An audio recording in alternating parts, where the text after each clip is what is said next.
تو ہم نے غیبت امام میں تیاری تو کجا بلکہ ظہور کو اور دور کرتے چلے جا رہے ہیں اپنے عمل سے. جیسے وہ کہا جاتا ہے نا کہ when the cat's away the mice will play, یعنی جب چوہے خوب اچھلتے کودتے ہیں جب بلی سامنے نہیں ہوتی. ہم کو کسی کا بیوی ہماری گھر نہیں, ہم کو کسی کا ڈر نہیں, وہ والا اس طرح کے بہت ساری چیزیں محاورے بھی رائج. تو امام اگر سامنے موجود نہیں تو ہم سوچ رہے ہیں کہ شاید یہ ہمارے لیے بڑے آزادی کا زمانہ ہے, اس میں کوئی عمل کچھ نہیں کرنا, بس اطمینان کے ساتھ زندگی گزارنی, لاپرواہی کے ساتھ زندگی گزارنی, ایسا نہیں.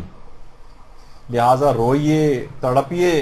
دیکھیے جب تک یعقوب نے رو رو کر اور تڑپ تڑپ کر انتظار کی گھڑیاں نہیں گزاری تھیں, یوسف کا دیدار نصیب نہیں ہوا تھا.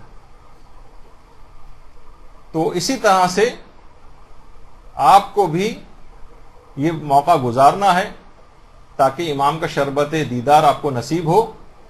اور دیکھیے یعقوب مایوس بھی نہیں ہوئے تھے اور بار بار طویل عرصے تک بیٹوں کو جا کر کہتے تھے جاؤ اور جا کر یوسف کو تلاش کرو. آپ بھی مایوس نہ ہوں, اگرچہ غیبت طولانی ہو گئی ہے لیکن حضرت یعقوب کی سیرت پہ عمل کر رہے ہیں کہ غیبت طولانی بھی ہو جائے تب بھی یاد کو فراموش نہیں کرنا. آخر میں بس یہ دعا ہے پروردگار عالم سے کہ پروردگارہ جس طرح تو نے مصر کے بادشاہ اور اس کی بیوی کے دل میں یوسف کی محبت کو ڈالا تھا, بالکل اسی طرح سے یوسف زہرا کی بالکل ویسی محبت ہمارے دل میں بھی پیدا کر دے.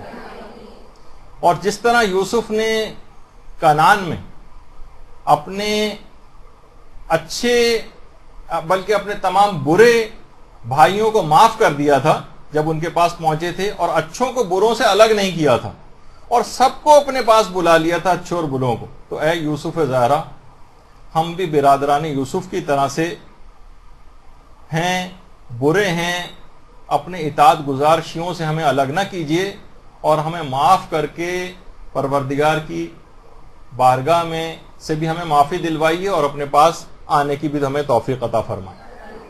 اور یا امام زمانہ حضرت یوسف نے اپنی قمیص باپ کو بھیجی تھی تاکہ ان کے چہرے پر وہ قمیص ڈال دی جائے اور ان کی بینائی لوٹ آئے. اے یوسف زہرا ہماری آنکھوں کی بصیرت ان گناہوں کے باعث بے بصیرتی میں تبدیل ہو چکی, اپنے دیدار کی تصویر کو ان آنکھوں میں آپ ابھار دیجئے تاکہ ہماری آنکھوں کو بھی بصیرت عطا ہو جائے. اور اے یوسف زہرا ہماری آنکھوں پر اتنا دبیز اور بھاری پردہ پڑا ہوا ہے گناہوں کا کہ یہ ہمارے ناتواں ہاتھ تو اس کو ہٹانے کی طاقت نہیں رکھتے ہیں. اے موسیٰ زمانہ فقط آپ کا جو ید بیضا ہے وہی صرف اس پردے کو ہٹا سکتا ہے, تو آپ اس پردے کو ہٹا دیجیے. اے یوسف زہرا ٹھیک ہے کہ ہم حضرت یعقوب کی طرح تو نہیں ہیں لیکن آپ تو یوسف نبی سے زیادہ کریم اور سخی ہیں, آپ اپنا کرم ہم پر فرما دیجیے. اور حضرت یوسف نے کنعان میں مصر کی خشک سالی جو تھی اس کو اپنے حسن تدبیر سے دور کر دیا تھا. اے یوسف مادر حسنین ہمارے دلوں پر فقط 7 سال کی خشک سالی نہیں ہے بلکہ سینکڑوں سال کی ایک طویل خشک سالی ہے. آپ اپنے حسن تدبیر سے ہمارے قحط زدہ دلوں میں اطاعت و محبت کے پھول کھلا دیں. برادران یوسف نے بہت پشیمانی اور شرمندگی کا جب اظہار کیا تو حضرت یوسف نے لا تثریب علیکم اليوم یغفر اللہ لکم کہا کہ آج تم پر کوئی مواخذہ نہیں ہے, اللہ بھی تم کو معاف کر دے گا. اور یہ کہہ کر سب کو معاف کر دیا تھا. تو اے یوسف زہرا ہم نے بھی آپ کی بہت نافرمانیاں کی ہیں, آپ کی بہت ناقدری کی ہے, ہماری کوتاہیوں اور گناہوں کو بھی آپ خود بھی معاف کر دیں اور اللہ سے بھی ہم کو معافی دلوا دیجیے. دیکھیے امام زمانہ کی ایک ایسی عظیم شخصیت ہے کہ اتنی عظیم شخصیت کے لیے بہت بولنا چاہیے, بہت لکھنا چاہیے, مگر ایک افسوسناک اور حسرت انگیز خاموشی لبوں کے اوپر چھائی ہوئی.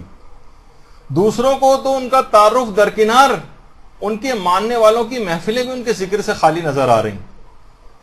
ہماری عام گفتگو کے اندر, ہماری ڈرائنگ روم کی گفتگو میں, ہماری خواتین و مرد حضرات کی گفتگو میں کہیں امام زمانہ نہیں. موت کی سی اس خاموشی کو یوسف زہرا کے ذکر خیر کے ذریعے توڑ دینا چاہیے اور امام کی کچھ تو خدمت کر جانی چاہیے تاکہ ان کے ظہور کے بعد ہم ان کے قدموں کو ہاتھ لگا کر یہ بات کہہ سکیں کہ اے مولا ایک چیونٹی کا سلیمان زمانہ کے حضور یہی مختصر سا نظرانہ ہے, اس کو قبول فرمائیے. برحمتك يا أرحم الراحمين وصلى الله على محمد وآله